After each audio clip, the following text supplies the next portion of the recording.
Welcome to How'd You Do That? Today I have Rick Snyder, who has a master's in psychology. He's the author of Decisive Intuition and the founder and CEO of Invisible Edge. He speaks to businesses and organizations regularly and has been featured in Forbes, The Economist, Inc., CNBC, and Fast Company. Welcome, Rick. Thank you for coming on our show today. Yeah, pleasure to be here. Thanks, Nina. Wonderful. So Rick, can you talk more about what you do? Yes. So one of my great passions is how do we tap into our deeper intuition and our decision making and that deeper resource and intelligence that we all have? And how do we actually bring that into action? How do we make better decisions when we tap into that resource? How do we not second guess ourselves? How do we learn to trust our intuition the first time, not the sixth time? Right. Whether it's about a question in relationships or a strategy session in business or the timing of a product launch. You know, they say we make about 33,000 decisions in a day is the research. Wow. And that's even like really small decisions like, oh, should I sleep in another 5 minutes? Or should I really have that, one more cookie? So we're making these little decisions all the time. But sometimes they're the very big ones that impact a lot of people around us or our own life. Right. And so that's where I've been studying decision-making for a long time now. And that's why this is so passionate for me is if we're not listening to our intuition and we're only going with the data or we're only going with the louder voices in the room, then we are not doing ourselves a service. Right. That makes complete sense. So can you talk more about Decisive Intuition? So Decisive Intuition, that's the title of my book. And really where that came from is when I've been working with business leaders for a long time now, I noticed there's two sides of the spectrum when it comes to decision making. Some leaders are very decisive, but often sometimes impulsive. Okay. Where they shoot from the hip. They don't really allow time to really consider all the different possibilities. They don't ask other people. They just like, oh, do this. And it can be very reactive, right. Especially when we're under stress or we are overexcited about something also. We can jump fast and not take that breath and not take that moment to make sure, wait a minute, let me check in. Does that really feel right? Right. And let me consider all angles here. So some people are really impulsive and decisive that way. On the other end of the spectrum, you get people who are very intuitive, but sometimes to a fault, they can wait for the right answer. And then they're still waiting a couple months later. And it's that analysis paralysis. Right. That, I just need to get a little more information, then I'll know. And the tricky thing is you're never going to have 100% of the data, and yet you still have to make decisions. And that's the job of a leader by definition is you're a decision maker. Right. Whether you're a middle manager, whether it's only, your tasks that you're responsible for, you're still making decisions on, do I prioritize this task? Or should I get to that client, that piece of work from this client over here that I've been avoiding? Right. And so that's where this is so important is how do we find that mid zone where we're actually tapping into that deeper resource and we're bringing that into action, and we're actually being decisive from our deeper wisdom, our deeper intelligence. Right. And do you find that, or sometimes some people also make, or they're just not sure about what decision to make, and they're 100%. And they're lacking. 100%. What do you have to say about that? Well, that's probably one of the biggest challenges in today's world, because we have more choices than we've ever had before. Right. As soon as the internet came on the scene, all of a sudden, bring, there's just, every option possible in every part of the country, in every part of the nation and internationally, right. Of where you want to buy that good or which service. We're overwhelmed by choice. Exactly. In today's world. So that's why it's even more important to learn how to tune into our decision maker inside and our discernment. And that's why cultivating this is actually more important than it's ever been, because we are subjected to more data than ever before. Right. And so you also have your consulting firm. So did you write the book, Decisive Intuition, before or after Invisible Edge? This is actually an interesting story how this happened, where I moved to France to write the book, and I literally had an intuitive vision of the Mediterranean Sea and seeing a window and writing, my book out there and getting away from everything that I knew in the States and Right. having that kind of fresh perspective, if you will. And I didn't know any French besides croissant. And chocolat, if you bend that one. But other than that, I really didn't know much. And it was a big risk, and it was a difficult decision in one way. It was outside my comfort zone. Right. And one thing I get about intuition is that it's not always rational and logical to the mind. Mm-hmm. And it's outside the box. That's literally where outside the box thinking comes from. But if we start to pay attention to those signals and cues, it's amazing what happens when we follow that thread. So this has happened enough in my life where I knew when I get an intuitive signal, that's not a thought, and it's not just an emotional reactivity, but it's actually an intuitive intelligence that's signaling to me to listen to that. And so I moved to France, I write the book, and in the last chapter, literally the last chapter that I'm writing, that's where it all connects. And I literally had this moment of, oh, I know how I can actually teach this now. Like, this is all coming together where I see how I can develop these skills for leaders and teams. And I can actually bring this to the business space. And it wasn't until the last chapter of the book that everything came together that way. Otherwise, I was in this creative process and just trying to bring the different, research and the different pieces of intuitive intelligence to make it all fit and try to show the different ways to access our intuition. But it wasn't until that last chapter that it all came together. And that's when, now at Invisible Edge, which is the name of our consulting firm, we bring this to sales teams to help them develop their intuition as a salesperson and read out the needs of the prospect or your customer. We also bring it to leaders around decision-making is a big piece we do, as well as team performance and engagement.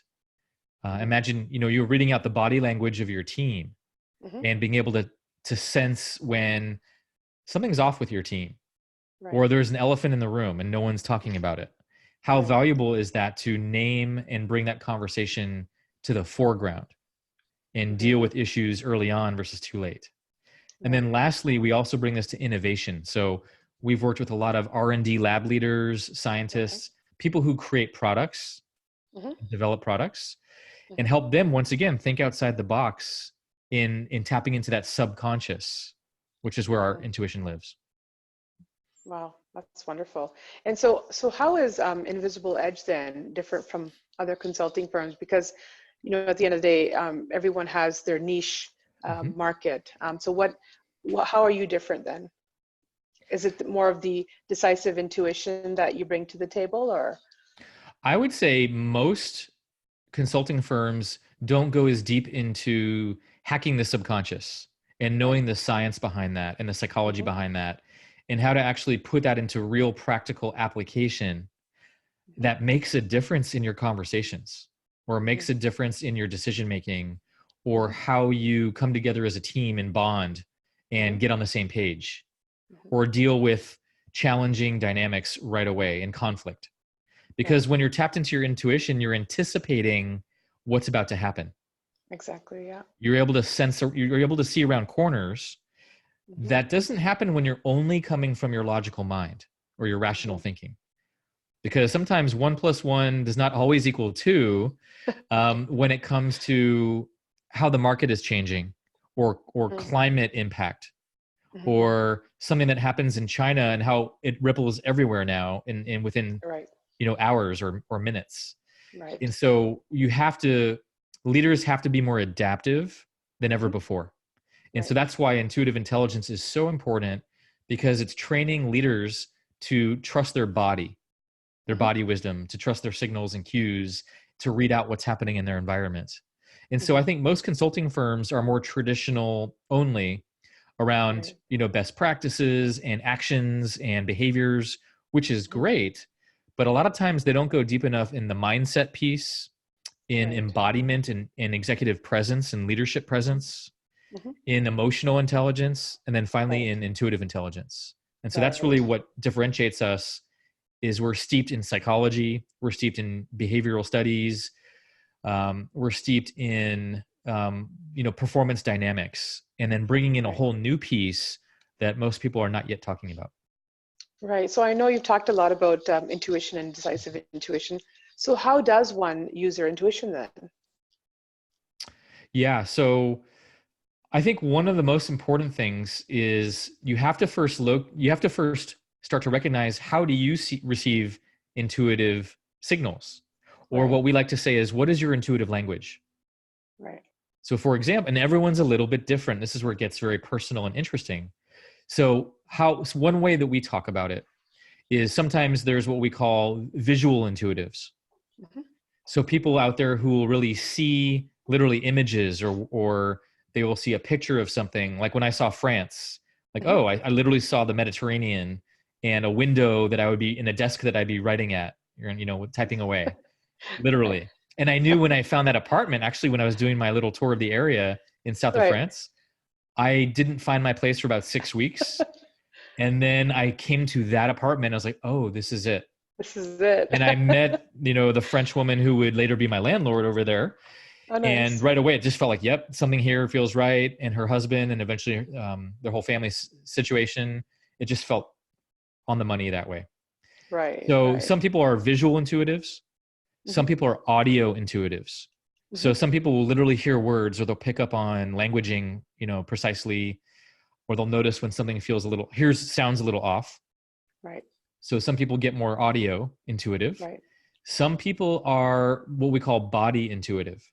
Okay. So they're literally more kinesthetic, and they get sensations and Hmm. literally a gut feel, Right. or maybe something in their heart or their Hmm. throat or solar plexus, Hmm. or tingles down their spine. Okay. We all have different ways our antenna might operate. But the Right. fun part is to start to get curious, like, oh, how does my Hmm. antenna work? And Hmm. how come no one ever showed me this before? Hmm. And so that's where it gets Wow. interesting. The last one I'll mention, the last two, one is sometimes our subconscious speaks to us in our dream states. Okay. So I know several people, even that I interviewed in my book, that will Hmm. sometimes get downloads of information through their dreams. Wow. So some people have that kind of intuition. It's not as common, but it does happen. And Right. then lastly, all of that equals a sense of just knowing, like where it Hmm. all comes together and you just have this feeling of cognizance where, oh, I see the Big Dipper out of all the stars. Right. I see the picture now. Right. And I just know we need to go left, Right. or I know that we need to delay the product launch. And that's like 100% knowing. You just know it in your bones. Right. It's that confident. That's strong. Wow. That's amazing. Mm-hmm. So then how did you get into this space? I mean, what brought you and led you to this path? I mean, of intuition. I think all the times I've ignored it. Don't we all? Folks listening out there, tell me if you can relate. But yeah, I think when you have a strong feeling and you override it, or you ignore it, Right. or you doubt yourself, and the inner critic takes over, or something, or someone influential around you, like Hmm. maybe it's your boss and you don't really have much of a choice, but you know the direction's not the right way, Hmm. and you might not have a lot of authority in the room, and maybe you're afraid to say something. Right. So how many times have we all like squashed our truth in the Right. moment? Right. And so I've done that numerous times for many reasons. And I think after a while you realize, oh, I'm betraying myself. Hmm. I'm not honoring myself by just ignoring my deeper wisdom. Even if I'm not 100% right, what if I at least put it out there and find out Hmm. and check in with someone else? So it's not about being right or wrong. It's just about, hey, if I actually am getting a signal about something, do Hmm. I honor that and trust that and listen to it? And then do I at least get curious and put it out there to find out if it's true or not, or Hmm. what we should do from that place? Right. So that's the answer. Is I've not listened to it quite often, and I've always been interested in this thing around intuition because I've had it. I've had people in my family. I've had a lot of friends that are very intuitive, And it's not something that we often talk about in our culture. Exactly. And it's almost like one of these taboo topics. Well, I can't trust that, or that's not very logical. And so Right. there's a way where we want something that's very safe, proven, predictable. Hmm. But the problem is life doesn't fit so nicely all the time in a spreadsheet. Hmm. Right. And relationships are unpredictable and messy many times. Right. And life is messy. And we have to have other tools that are more plugged into moment to moment change and that are more dynamic than just our Excel spreadsheets. Exactly. I'm with you on that. And so then what is then the difference between intuition, emotional reactivity, and magical thinking? Yeah, glad you asked that. This is probably the reason why most people don't trust their intuition. And I call this bullshit intuition. And when I say bullshit intuition, I mean just because I see, 24 blackbirds go across the sky means I should take the job opportunity, Right. take the job proposal. It doesn't necessarily mean that. Sometimes it's just 24 birds in the sky, right? Right. And Right. so I can have magical thinking by projecting my desires or my sense onto something, but that's not what we're talking about when we talk about intuition.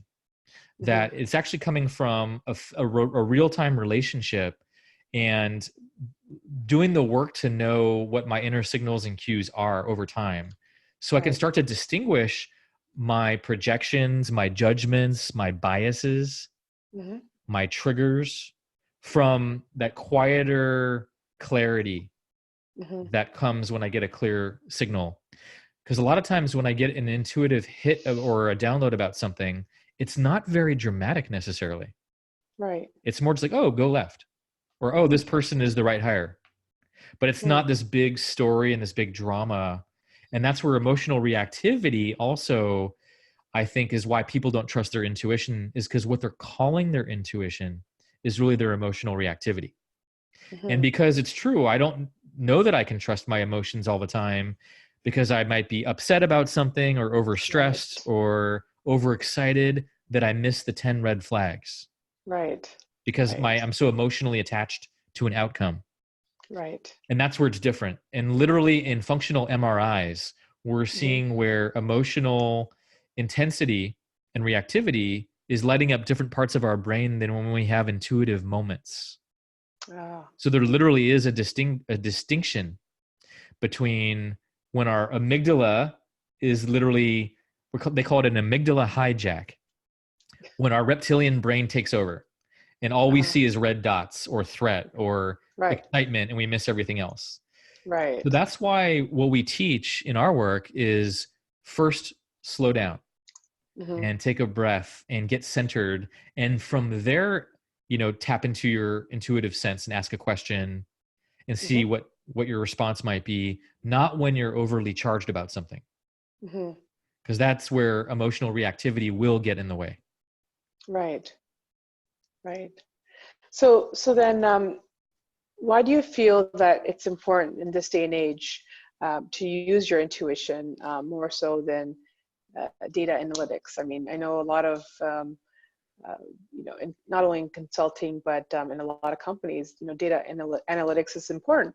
Mhm. It is important, but then, how do you use more of the intuition? Yeah, so I agree with you. I think data is important. And I want to say that for the record also, that we need data, we need analytics. Right. But once again, as like we talked about earlier, just because we're getting so overwhelmed by all the data in the moment, we need to catch up with our human intelligence and our human capacity Hmm. and be able to tap into what makes us most human, especially as artificial intelligence and all these amazing technologies are coming onto the scene. It's Right. really pushing up the question, well, what makes us most human? And the Right. real question is, how do we balance Hmm. data with our experience and Hmm. our intuition? Right. I was talking to one of the top ophthalmologists in the world, Oh. someone who actually speaks at ophthalmology conferences and what have you. And he does, high level, he barely does surgery because he's so well known, where he's more educating the field and doing research that moves the field forward. Oh, But wow. occasionally he'll still do surgery himself. And he Hmm. was telling me, like, of course you want when you're going into surgery and you really get in there with your special camera lens now and then all the microscopic view that you have to use your intuition as a surgeon because Right. you don't have any time to pause.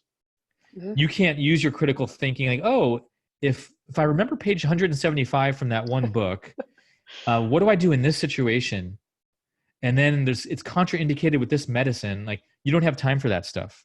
Right. You've got to be adaptive on the fly.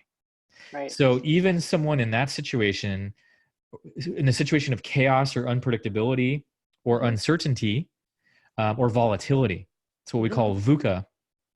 If you have a lot of VUCA going on in your environment, then that's actually when studies show intuition works best, because you just don't have time to do the critical thinking. You have to trust your subconscious, which has been collecting all the information anyway in the background.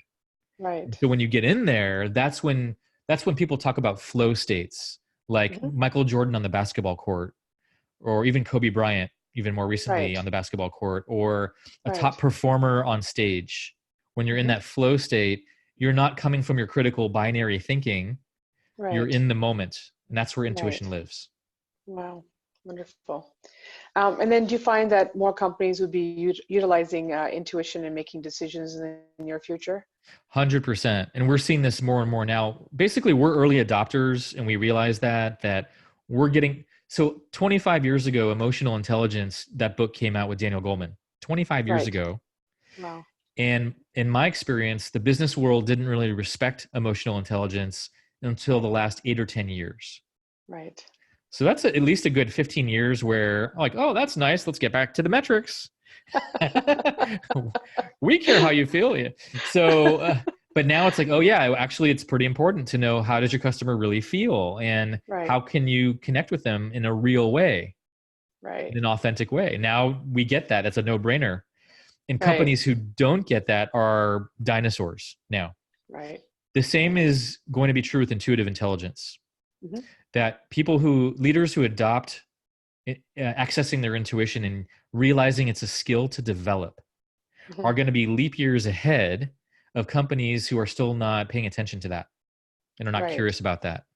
Imagine your company culture getting smarter. Imagining your team syncing up with each other at a much more, with zero latency, where they're really on the same page right away. When you have the military and the U.S. Navy SEALs investing in intuitive decision-making, you know there's something to it. Right. And they're usually a step ahead. They really are. They really are. You know, with psychology. A couple steps ahead. Yeah, it's like they're on the state-of-the-art cutting edge because they're always looking for an advantage. Right. And so when you have a whole Navy SEAL team in a chaotic environment, and you need everyone tuned in on the same page intuitively, and that you know how to operate as a unit together, that's critical. Same is true in any business situation. If you want your team to really gel on that kind of level and play on that kind of level, it's required. So because things are moving so fast, and that's only going to continue, our ability to tap into our intuition is going to be one of the most valued skills. And we're already seeing that in the work that we do. You know, we worked with some pretty large, we've worked with some of the big 5 tech titans, with some Fortune 500 companies, and you get around some really creative innovators and cultures who get this now. It's exciting to see that starting to happen. Right. No, that's awesome. That's amazing. And so, when we first talked about decisive intuition, I mean, prior to this interview, this recording here right now, you mentioned, you're talking about intuition, and I thought to myself, it sounds very similar to NLP. Is it in any way similar to NLP, or some of the aspects that you use, or no? Yeah, it's no one's ever actually asked me that question before, and so let's go there. So for people who don't know, NLP, or neuro linguistic programming, it's been around for several decades now. I don't know exactly how long, but it's a way of looking at how we think changes our reality and the language that we use. And NLP is very much tracking the metaphors that we use and language that we use to make meaning. And that we can reframe and change our meaning, and that changes how we relate to something. And Right. NLP is very powerful that way.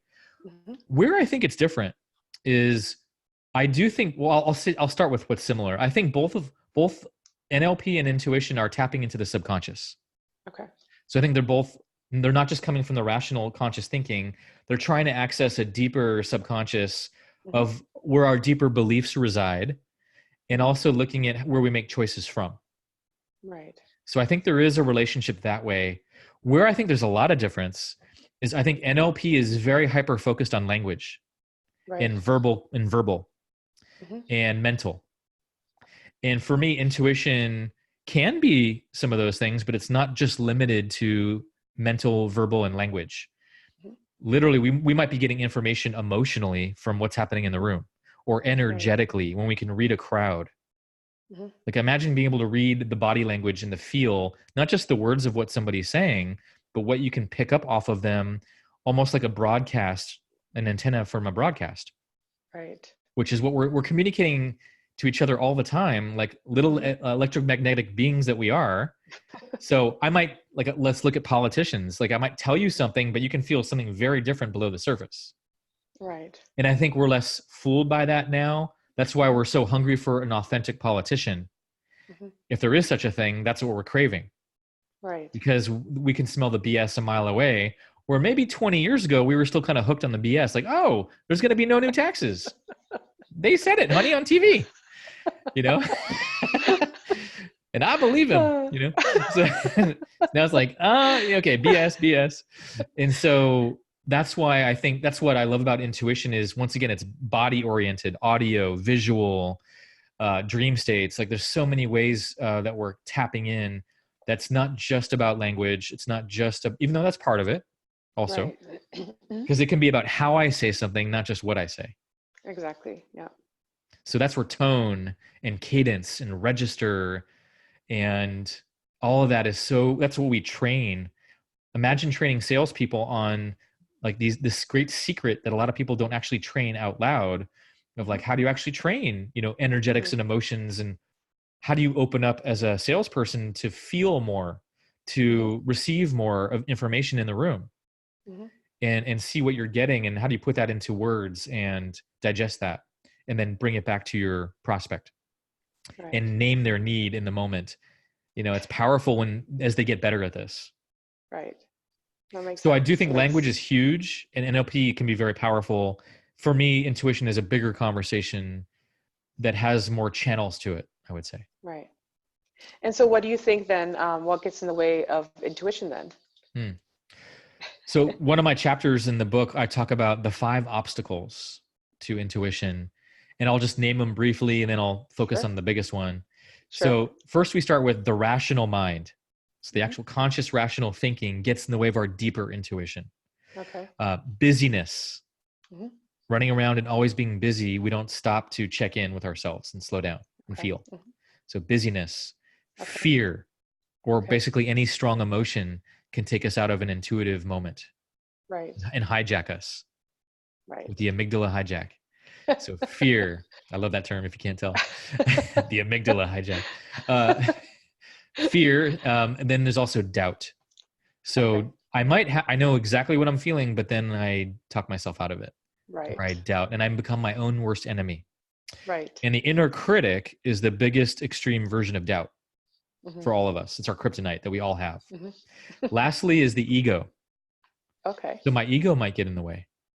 And how this could look in business is, instead of really listening to what's best for the company or our team, I might just go with my personal agenda and what I want, and push my agenda forward, even at what's best for the company. At the expense of the company. At the expense of the company, exactly. Right.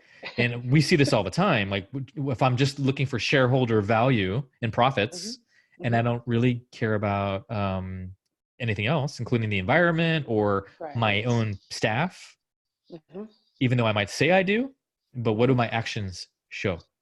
Exactly. So ego can be a big thwart. Here's why. Intuition, tapping into that greater intelligence around us, that situational awareness, sometimes it's not comfortable. Right. Sometimes it leads us to directions that have us confront something because it's about growth. Intuition's about our development and growth and learning and trusting that there's a deeper wisdom that's delivering us to a deeper purpose, Mhm. that's delivering us to a deeper conversation if we're willing to listen and to participate in. So it's not just comfortable all the time. So like when I went to France, honestly, like why couldn't you have said San Francisco, intuition, or Colorado or somewhere else? Really, France? Like France. really? Even though it's not a bad place, right? It's gorgeous, but it wasn't comfortable. I only knew 2 people in the whole region when I moved there, and I didn't speak the language. So it was pretty lonely for the first several months.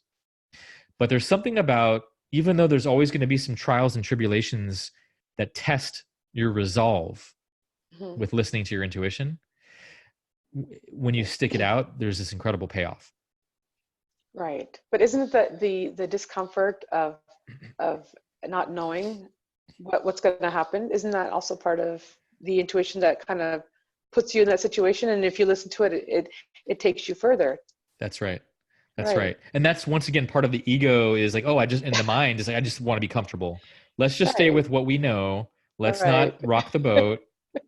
Hey, we're going to retire in 3 more years. I'm not going to say anything in Right. this board meeting right now, or Keep my mouth whatever. shut. Yeah. So that's the sad part is that a lot of times we don't speak truth to power, or Mhm. it's a risk. It is a risk Right. to live from an emotionally intelligent place, and yet that's where we feel alive. Right. Isn't that ironic? I love that So, quote that says something like, it's something like life begins at the edge of your comfort zone. mhm. That is so true. So true.